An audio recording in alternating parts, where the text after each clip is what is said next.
Hello everybody, my name is Aceface. I'm on my way to Jita to grab my Rattlesnake, and I'm going to be doing these new winter holiday or Yoiul sites that have been released. It's a new site, or it has existed similar kind of sites before, usually around the Christmas season. These kind of like sites, PvE sites you could do pop up, but this is a new one now. Exactly this type has not existed before. And I'm going to do that in my Rattlesnake. So I'm on my way back actually from doing missioning. So it takes a bit of time to get back to your home from the missioning system, because it's just, unfortunately, Jita does not have any good agents. That would be really nice if there were agents there. But one thing I really want to show you guys is actually how to find these sites, because finding these sites was not at all as obvious as I thought they were. I thought it would be like a lot clearer. Like you just go around, maybe look on the agency. That's how it was. When the Blood Raider one, if you wanted to find sites, you just go on the agency and look for like combat anomalies and you could find them. But here, it doesn't seem as simple, at least. And I'll get into how to find these sites in a bit. But what I wanted to show you guys first, actually, was this. What the hell is this? Look at this. Look at this. What is this? This looks like some... it looks like some kind of like a game from like 10 years ago. I don't know why these characters, they look like they're in so low quality. It looks like something like from that game Second Life or something. Let's go and actually see what this Pulse video is about. Welcome to the Pulse, Capsuleers, your news beat from welcome to the Pulse. The holiday season is coming. Okay, yeah, I understand. Welcome to the Pulse. What I want to actually show you guys was this thing right here, this dance right here. Plus Storm Chaser.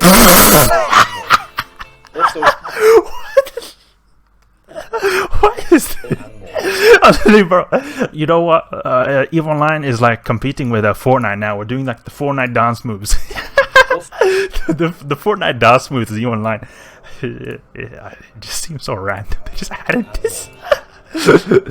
Oh, like the quality of that character, and then plus the dance looking so off. It just sealed the deal. EVE Online is confirmed to put Fortnite out of business. Actually, it's a big competitor with Fortnite. Actually, now we're doing the Fortnite dance moves in EVE Online. That'll be cool. You know, if they didn't remove those captain's quarters, maybe we would have dance moves in EVE Online. But unfortunately, they got taken out of the game. It was nice to be able to go around in your own cabin and look at your ship from your character's point of view, rather than in a big, massive hangar, from a camera far away. Okay, but jokes aside, we're in Jita right now. Let's go here and dock and grab the Rattlesnake, because I want to show you guys how to actually find these new sites, because I told you before that it's not so simple, but it is actually, or it's not as obvious how to find them, but it is actually quite simple, like the actual method to do it. Let me just come on. Equip Rattlesnake. Yes, there we go. There's always this kind of session time which takes a bit of time to do things. Okay, so this was actually my friend. He told me how to do this. Ibai Tijori. He told me how to do this. So if I go here, if you go in the color buy, then you go here, and then you look for metaliminal storms. Okay, you see here? Metaliminal storms. You could click here. Geography and statistics. Metaliminal storms. Okay? Then, you see here, we're in Jita, right? Metaliminal storms are these kind of weather effects. They exist. You saw, maybe you guys have seen, I made a video a long time ago, how these storms were introduced into nullsec. And it's like a kind of weather that affects certain properties of ships. So it will, for example, do, make your cloaking not work, reduce EM resistance, some kind of effect it has. And these new sites, actually, they kind of exist in these storms that have these exact same effects. So by filtering out these metaliminal storms here, you can see metaliminal storms here in highsec, and metaliminal storms usually only exist in nullsec. So since we see them in highsec, this means one thing: where we see metaliminal storms, that means that that's where these new sites are. So that's what you have to do. Press metaliminal storms here, and then just look on the map for these dots. You see these dots? There's like metal, and I think that the redder they are, either the more intense the storm is, and also that, like, if it's got like this, this is a very small dot, it's not as intense of a storm. But I think maybe it could also have to do with the player activity. I'm not 100% sure. But the point is, if you see a colored dot like this, this means there's a metaliminal storm there. You can see that. And we can actually go to this one right here, because this is only 3 jumps away. So very simple. We'll go there and we'll take care of the Sancha. The Sancha, the guys who are in these sites. It's quite interesting actually, because in these sites you see some unique scenery which I've not seen before. We'll get to that in a bit. But the Sancha, they are going crazy now. They think it's Christmas time. Many people in these kind of times actually they celebrate, but the Sancha, they celebrate by enslaving people. The law behind the Sancha is that they have this kind of special kind of gas, and in this gas, it's not actually like a gas, but it's a gas consisting of like nanobots, like a very really tiny robots in the like microscopic, nanoscopic robots in this gas. What they do is they go into worlds and then they just like deploy this gas everywhere, just like deploy this gas everywhere. And then what happens is these nanobots are so tiny you can't see them with the naked eye. It just looks like a gas to the human eye. So what happens is this gas then enters you. You know, you breathe in gas, I breathe in air. And when this comes into them, these nanobots then, they go directly to the brain. Because if something goes into you breathe in something, it goes into your blood. That's how we get oxygen. We breathe, oxygen goes into us, and then it goes into our blood via the lungs. These nanobots then, the Sancha nanobots, they go into the bloodstream. And they find their way to the brain. And they go there, and then they tweak with the brain. And make the people become slaves. It's a really dark story, I know. But the Sancha are really evil. And they're going crazy now. With this winter time, they like to do that. Last year, it was Mordus. They were going and having these bases in these special white dwarf stars. Now we have these Sancha guys doing mischievous things in these storms. You'll see also here, in this Metal Noble storm right here, where we see these evil Sancha, we'll actually see some unique weather effects. Like, not weather effects as in the Metal Liminal storm, I mean like actually looks like weather. We'll see rain. No, not rain. I mean snow. In space. That'll be quite crazy. We'll see this soon. But the Sancha, they're guys who are really deserve to get the death penalty. They need to be exterminated, and that's exactly what we're going to do. You know, I named my Vindicator that I used to hunt the Sancha in Sancha incursions an Executor. Because it executes this Sancha, because they deserve the death penalty for this kind of stuff they do. What they do is actually, when they go into like these worlds and make them to like these kind of like cyborg people, because these nanobots, when they go into the brain, it makes them kind of like a zombie, like it controls them. So they can't control themselves. Like I read a story actually about these Sancha things, and it says that like people couldn't control themselves, so they were like panicking, but then their legs weren't obeying them. So what happened was that when the Sancha deployed these gases on a planet, all these people were just like running into the Sancha ships, and they were being kidnapped basically. Like they were but the people were panicking because they couldn't control their legs, so they had to, like, they were just like were against their own free will, just by themselves kidnapping themselves and going away. It's really crazy. These Sancha guys, they are pure evil. So we see a site here, White Storm forward something. I think it's maybe forward operating base. Yeah, forward base. Okay, so we're going to go to them. And something I noticed actually is that there are different types of sites. Actually, this is something which I find very, very interesting, because we get different things we can do. These White Storm then is the combat site, but we can also find these mining sites. So for you guys who like mining and also exploration, there's a site for you. And that's something I really like actually, that they're involving different types of aspects of gameplay into this. So it's not just combat, but the main thing is I really like it how they're separating them. So what has happened actually in previous events, like I think in 2018, 2019, what CCP would do is certain events, they'd make it so that you had to kill some NPCs, but then to be able to like unlock the rewards, you had to like hack something. So you had to both be able to hack, and also you had to be able to do the combat side. And I really didn't like that. I didn't like having to combine the two. I wanted to be able to just focus purely on combat, but if I was an explorer guy, I would want to focus completely on exploration. I don't want to have to, because that basically just makes it the only ship you would use is like a Stratios or some kind of combat exploration ship. But here you can use basically every single combat ship to do this, and then for exploration sites you can use every kind of exploration site to do it, and for the mining sites you can use any kind of mining ship to do that. So that is really fun. Okay, so we get the Sancha. The Sancha are here, and they are here for business, and we're also here for business because we've got some nice DPS. You can see here 1.6k DPS, serious DPS right here, and it's also going to be applied pretty well because we've got some dank application with our Gecko right here. But I'm actually considering to use a Praetor because of the lower EM resist. Let's see now, shields. Okay, the Praetors is what we're going to want to do here. Do we have Praetors? No.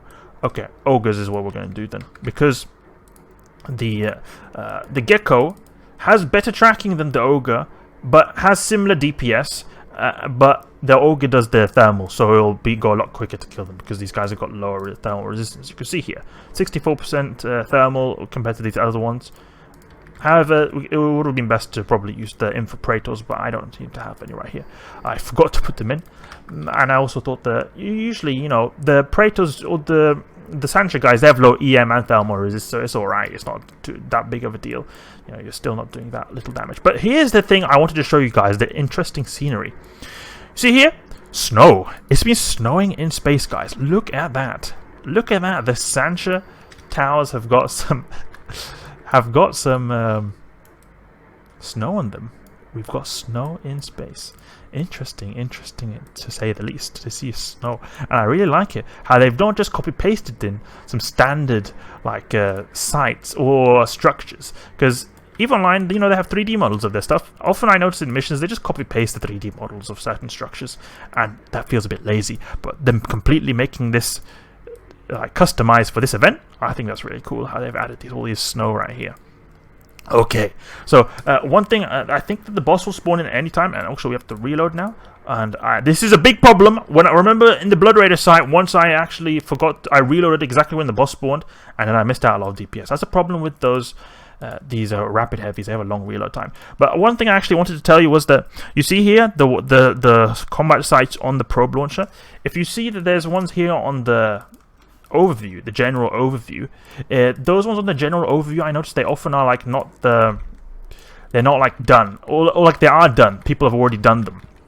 So go, like, if you see something here, don't click on here, warp to the one you see here, because the thing is, I noticed that if you go to these, usually these are fresh ones. The ones here on the overview, they tend to be like old ones, or ones that have been done or completed. And I think, it's not 100% sure, but I think that they are removed from the overview when they're done, but they still exist in the, oh no, they are removed from the like core probe launcher, but they still exist in the overview for a bit. Okay, we got that, nice. Got some dank loot there, actually. 30 mil. Decent. Ooh, that's decent. Can you please grab the loot? Don't want to get stolen. Now we see a Ibis on the way. Come on, slow Rattlesnake. There we go. We get some dank ISK. Dank ISK. I'm all about that dank ISK. You know that I'm all about that dank ISK, guys. Okay, we're going to do more sites now. And I took a bit of damage, actually, on my rapid heavy, so I'm not too happy about that. But it's alright. It's not too bad. Okay, let's just reload this now, because we can afford that reload time. What is this? Oh yeah, the event. This is something I also had to explain. You got these challenges right here. You can see that? This is something that we had a long time ago in EVE Online. Like, not a long time ago. EVE Online has existed for 20 years, so it's hard to come to the point of long time ago, you know what I'm saying? But they have, like 1 or 2 years ago, I think it was 2 years ago, used to have events. And you'd often have these small challenges right here. And you do these events, and you get like this bar that fills up. We've not had that in a long time, but now we do. That's interesting. You can see you do these like basic challenges here, explains the challenges here. Like you have to destroy a battleship, you have to enter these like relays and all these different sites. And then you get rewards sometimes, but the main thing is that you get points that fill up this bar, and you get some rewards from it. You get these skins. I don't think these skins look particularly interesting. I think they look kind of crap, actually. Kind of crap. I'm sorry for you guys who like these skins, but definitely not my taste. Especially one that I think that is horrendous is the Paladin. If we go on the Paladin, you know I like that ship, right? I bought 1.9 billion ISK skin on that ship. This ship does not deserve a skin this crap, in my opinion. If we go here, Zakuru Shumyu. I think this is the skin you get from it. What the hell is this? It just looks like what they've done is they've taken a piece of duct tape and like just spread it out on the small first battleship. I mean, okay, no offense to people who like this skin, but this is definitely not my cup of tea right there. Not my kind of type. You know, we all have different opinions. You know, different types. We all have different types. That skin definitely not my type. Okay, you understand? Okay, this here, you see this weather effect right here? This is actually a kind of cool. You get some bonuses to certain resistances, and this is actually something interesting, that the thermal resistance is increased. So maybe I'll use the Gecko actually, because these guys are probably going to get increased thermal resistance, and I don't think you'll see it here. It's kind of like in the Abyss, right, where you have increased like a certain resistance or decrease, but in this case it's increase. And we can also overheat more with that reduced heat damage. So you can get a bit of some spicy effects right here. We're taking a bit of damage on our Gecko. Gecko, no! Don't die! Please don't die! Gecko. Gecko has pretty good tracking. He's gonna slap these guys pretty hard with its insane DPS. It's like basically equivalent of like a cruiser, almost heavy assault cruiser maybe even, because of the amount of damage this thing does. Let's go here. Let's see now, how much does Mr. Gecko do? 730 DPS. So basically we've got like deployed a heavy assault cruiser right there. He also has a HP equivalent of cruisers or heavy assault cruisers, maybe a bit more. You see that if we go here, 6,000 HP, shield capacity, 4,000 armor, 11,000 structure, and then you have to account resistances as well. That's a lot more than many cruisers actually. I mean, maybe some buffer cruisers, but serious tank right there. And actually, it seems this is something I really appreciate with this kind of sight. I noticed that they're pretty quick, and I don't like it when these sights take a long time, because okay, there is some benefits to it, I guess. That if they take a long time, I can imagine the rewards will be better. But since these sites are pretty fast, you know that okay, it's not. I'm not gonna have to spend so much time. I like in general in Evil 9, I like content that's like pretty quick. Like you don't have to spend a whole dedicate like 20 minutes to it. Because I have busy life, do a lot of things, love studying, family, this kind of stuff.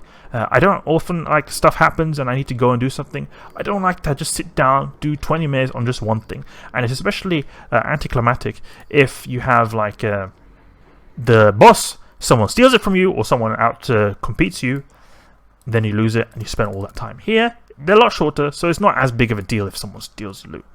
So I like that. I think that's good, especially as a new player. I remember when I was a new player, all these pros like myself were getting the loot, and I was never able to get them. And that was really like, oh, I felt really bad because I was like, well, I want the loot. And I was just a new player. I could never out DPS. Even like a basic gear, I could never out DPS them. So that was really annoying. But now that they're a lot shorter, you're going to be able to go through more sites, and they'll be more likely that you will, have actually.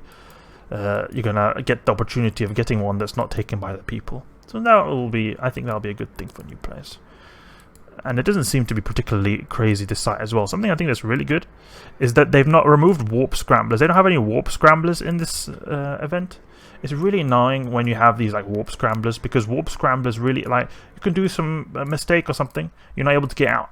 But for me personally, it's not a big deal if there's warp scramblers, because this Rattlesnake you just saw damn beefy. He's eaten his steak.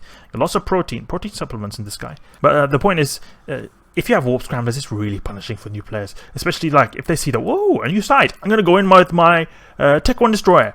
And, usually in these anomalies right here, like Grister's Refuge and these kind of things, they'll be like, oh, okay, if it's not going good, they can just warp out. But if you've got, like, the whole waves, the whole overview with scrams, no way they're getting out of there alive. And really, that can be really crushing. Like, you'd expect that kind of stuff in, like, Wormhole Space or, nullsec, where usually a bit more experienced players exist there, but in high sec it feels a bit too much in my opinion, and I like that as well. Like, it's not really affect me. I'm thinking more about the new bros. Want to be not too harsh on new bros. You don't want them to quit. A lot of people quit when they lose stuff, actually. At least I did in the beginning. Like many years ago, when I lost my ship, I was like, oh, I can't be bothered. I'm not gonna play this stupid game. Then I came back, and eventually I'm here now, where I can lose a billionist ship and I'll come here again. I'll not even take a break. Okay, let's just repair this. We're gonna repair our overheated modules. We've got a bunch of these rapid heavies. Important to keep your modules in shape. You don't want to burn yourself out, and both mentally, but also your your modules. You won't be able to shoot. You won't get the loot. So this is a good example here. You see here, there's none of this white storm forward base is not on the probe scanner, but you can see it's still here on the overview, and that means that this one's done. This one's already done. I think maybe it was done by other people, or maybe it was the one we were just at. I can't remember now. But the point is, this one is done, or it's usually done. The ones here are usually fresh where they've not been done, so you want to look at the probe scanner. Don't focus too much on the overview. Look at the probe scanner. Those are like the best source of information is here. I think that's enough sites for now. We'll probably do some more later, I'll see. Anyway, hope you guys enjoyed this video right here. It was fun to do these little new sites. I like them. I like to get a little, you know, fresh content, like fresh scenery, fresh NPCs, fresh loot, dank loot. We got some good loot here. What do we get? Let's see now. What do we got? What's the total haul from this? Because we can actually just go a little bit of a... You see, you get these overseer effects. They can be worth a lot. You could get... like, if they're giving every single one, like the Blood Raid event, you could potentially get the 23rd overseer's personal effects. And I think that's worth like 100 million plus. That'd be really good right there. So 55 mil from just like a couple of minutes worth of... you know, grinding ISK. I spent more time almost like traveling here than actually doing the sites. So that, in my opinion, is some dank ISK. And you know I'm all about that dank ISK. Hope you guys enjoyed this video right here. If you did, as always, please leave a like and subscribe. I'll catch you guys later.